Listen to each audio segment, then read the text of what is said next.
हिमाचल प्रदेश के बिलासपुर में भारी बारिश के कारण बादल फटने से तबाही मच गई है।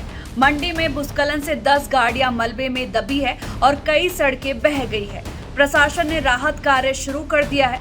मौसम विभाग ने बताया कि 15 सितंबर से मानसून की वापसी संभव है, जिससे फिर से भारी बारिश की संभावना बनी हुई है।